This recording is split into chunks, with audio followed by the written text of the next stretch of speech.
Goeiemôre geliefdes en welkom by vandag se erediens.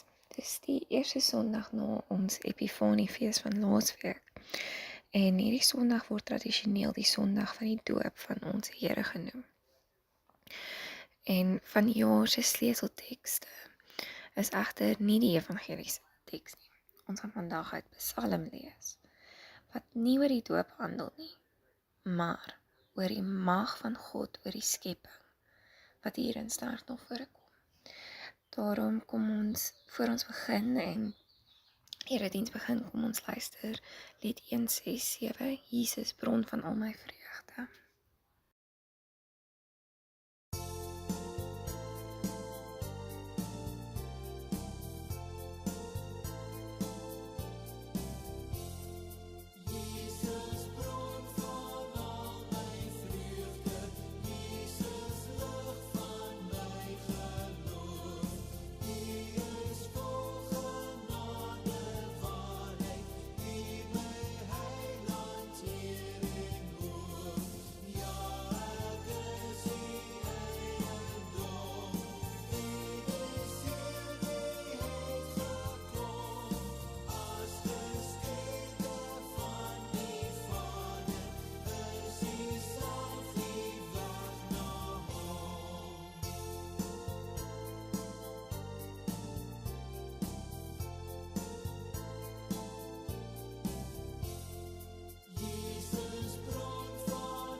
Die stem van die Here is oor die waters. Die stem van die Here is kragtig. Die stem van die Here is glansryk. Die stem van die Here breek seders. Die stem van die Here splyt rotse met vlamme. Die stem van die Here laat die woestyn bewe. Die stem van die Here laat wildsbokke lam. Mag jy in vandag se erediens die stem van hierdie Here hoor. Kom ons sing saam, my enigste troos in lewe en dood.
Voordat ons Psalm 29 lees, kom ons raak net vir 'n oomblik stil.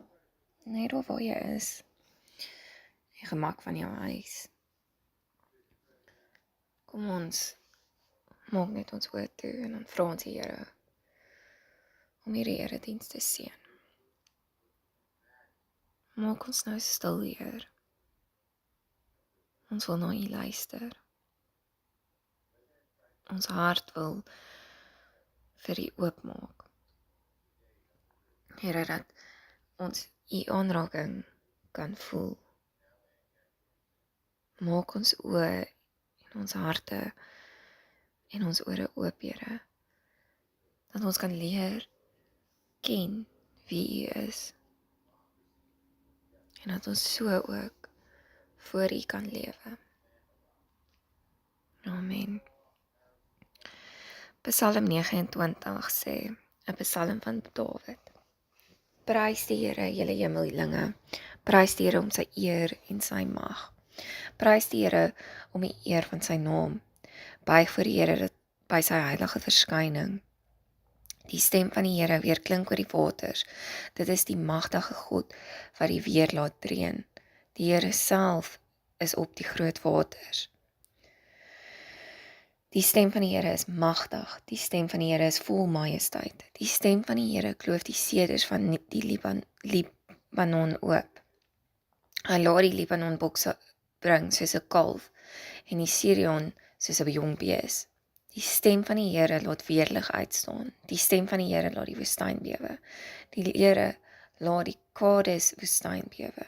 Die stem van die Here laat die wildsbokke ruk van skrik. Dit stroop die bose kaal. In sy paleis roep almal uit, hoe geweldig. Die Here heers oor die watermassas. Hy heers vir altyd as koning. Die Here gee krag aan sy volk. Die Here seën sy volk met oorvloed. Psalm 29 is een van die psalms wat God verheerlik weens God se teenwoordigheid in die natuur. En so is ook die geval met Psalm 8 en 19. Nou, Charles Spurgeon het gesê dat 'n mens moet moeite doen om hierdie psalm in 'n donderstorm te lees.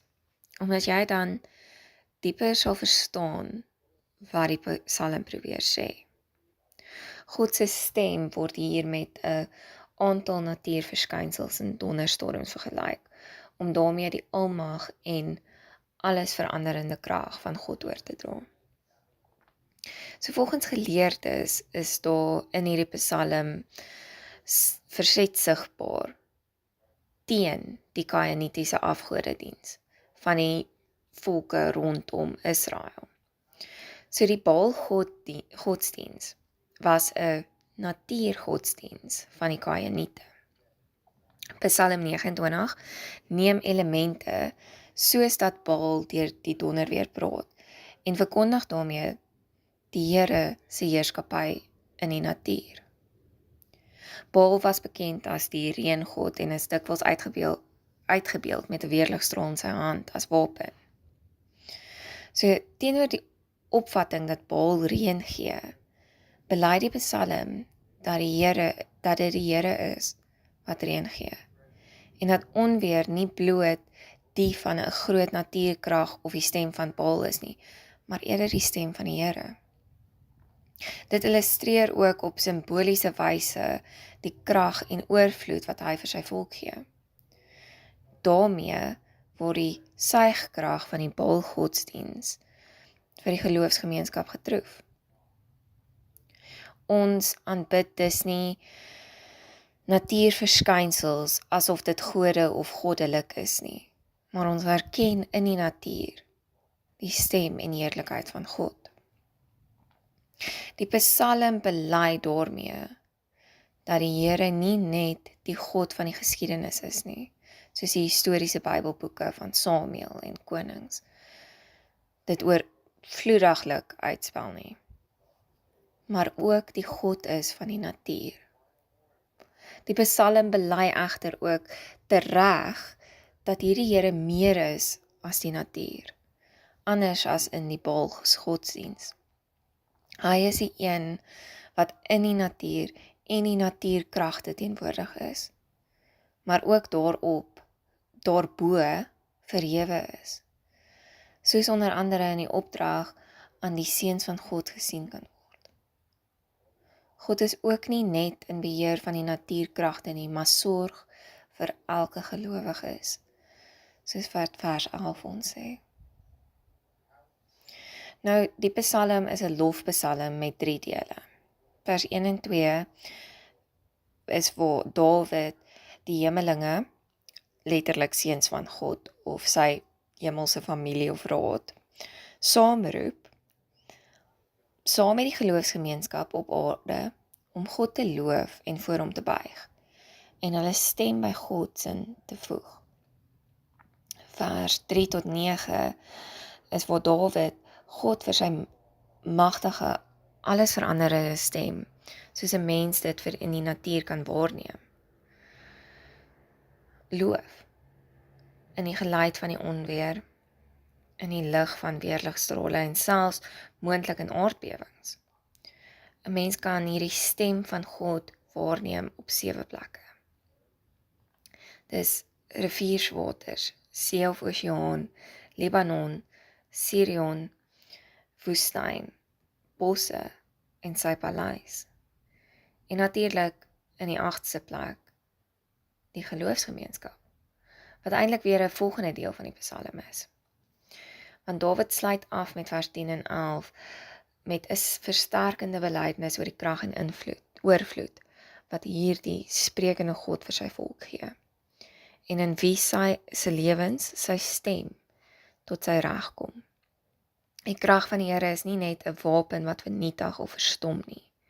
Dit seën en versorg sy volk. Nou in die lig van die omringende 2 psalms, antwoord, so dis Psalm 28 en 30, antwoord die Psalm dus, dat God nie stil is nie, maar van hom laat hoor. Ons kan Psalm 29 inderdaad lees as 'n kragtige belydenis oor wie God is. Psalm 29 leer ons om ontzag en eerbied vir die Here te hê. Lofprysing pas op mense se lippe wanneer hulle aan God dink. En die God wat geprys word, se stem versplinter bome, bring donder weer voort en stuur weerlig.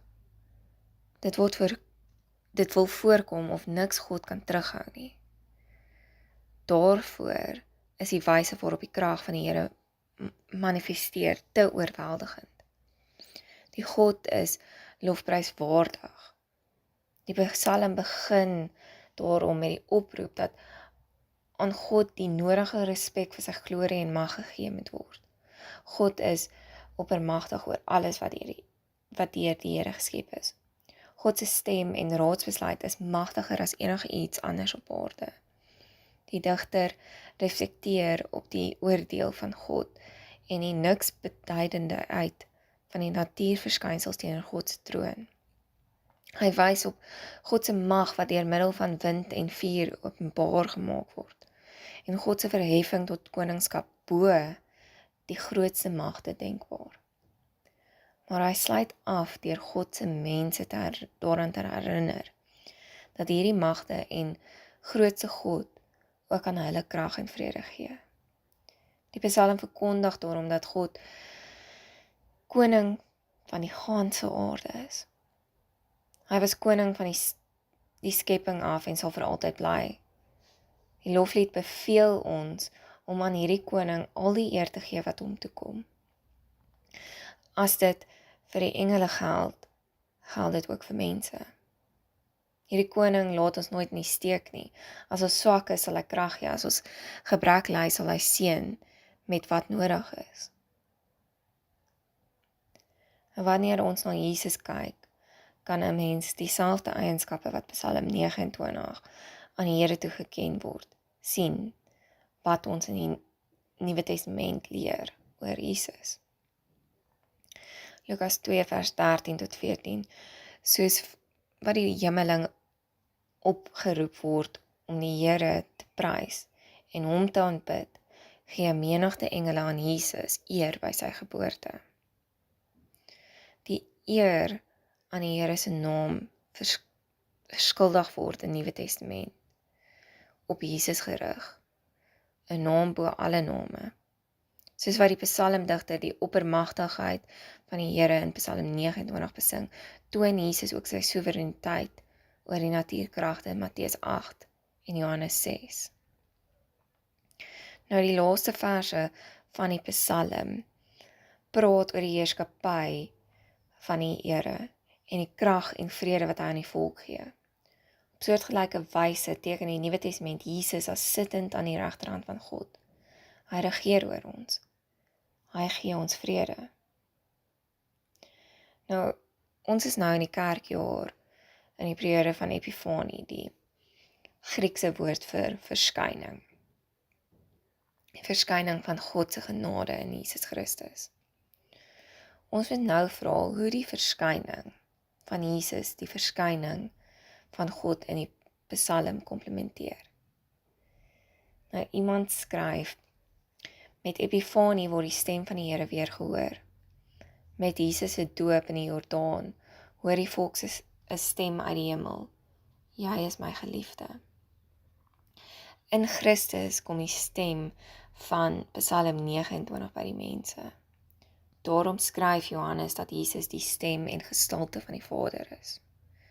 Gevolg sê 'n teoloog, die hemelinge van Psalm 29 wat tot eer van die Heiland sing, se toewyding hoor ons weer in die sang van die engele, wat in die velde van Bethlehem uitjubel, eer aan God in die hoogste hemel, en vrede op aarde vir die mense, in wie hy 'n welbehae het. Die Messias is hier, die heil het gekom. Nou, hoe beleef ons die mag van die stem van God vandag? Hoe leef ons op grond hiervan?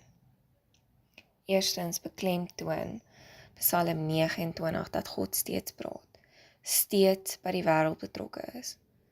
'n Mens kan dink, selfs al doen jy baie moeite om die Bybel daagliks te lees, dat Jesus se stem net soos 'n bandopname is. Psalm 29 herinner ons dat die stem van die Here nie maar net 'n opname uit die verre verlede is nie, maar 'n lewendige uitsending, wat hier en nou effektief is. Tweedens moet ons die laaste vers van die Psalm goed hoor. Hierdie magtige God gebruik sy almag om sy volk te dien. Die Here gee krag aan sy volk. Die Here seën sy volk met vrede. Ons moet nie net onder die indruk kom van die grootsheid en majesteit en krag van die Here en hoe daardie mag in Jesus vergestaald is nie. Ons moet ook besef dat die krag en die vrede wat deur die psalmdigter beloof word, ons onder alle omstandighede en in alle uitdagings versterk.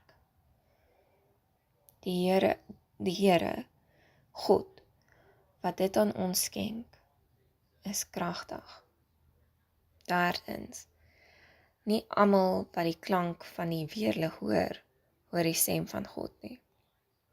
Gelowiges hoor iets, althans behoort iets te hoor, waarvoor ander mense doof is, en is die stem van God. As ons ore ingestel is op God, dan doen ons die regte dinge. God sorg. Die woorde in die lied wat ons nou gaan sing, kom in hierdie verband by 'n mens op. Dit sê, hide me now under your wings, cover me within your mighty hand, find rest my soul in Christ alone, know his power in quietness and trust. When the oceans rise and thunders roar, I will soar with you above the storm. Father, you are king over the flood, and I will be still and know you are God.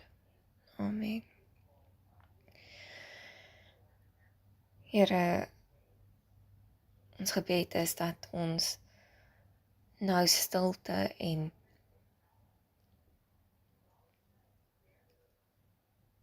kalmte sal vind, Here, onder U almagtige wese. Here, dat ons vir 'n oomblik wanneer 'n donderstorms weer is, sal weet dat U stem is ook in die natuur. Wanneer ons voor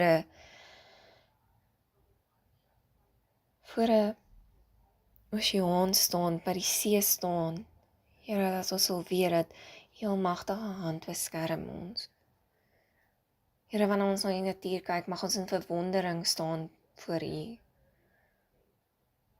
En weet dat in dit alles is U ook. En Here, mag dit ons inspireer om goed te doen, om vir ander te gaan lewe, Here, dat ons sal weet dat soos U gekom het om vir ons te leef op aarde, dat ons sal uitgaan, dat ons ook ons lewe vir ander sal gee.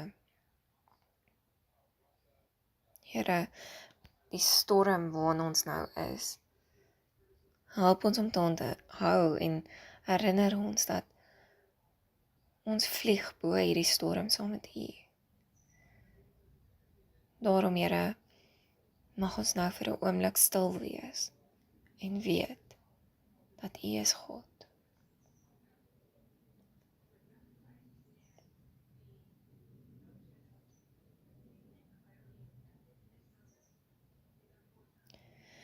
Amen.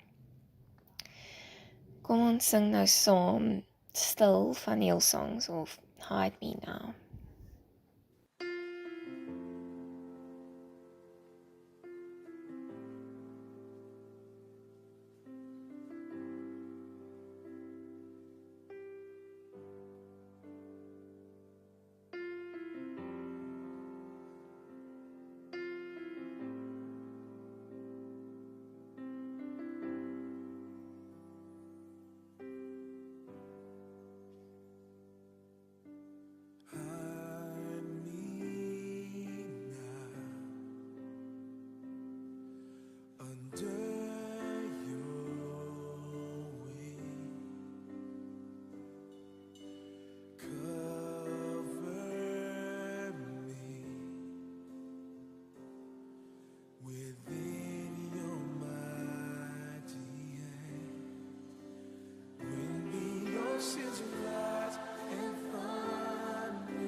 Ontvang ek nou die seën. Staan in verwondering oor wie God is. Staan in afwagting oor wat God gaan doen. Wandel hoopvol, want God is aan die werk. Die genade van ons Here Jesus Christus, die liefde van God ons Vader en die gemeenskap met die Heilige Gees is by julle. Amen.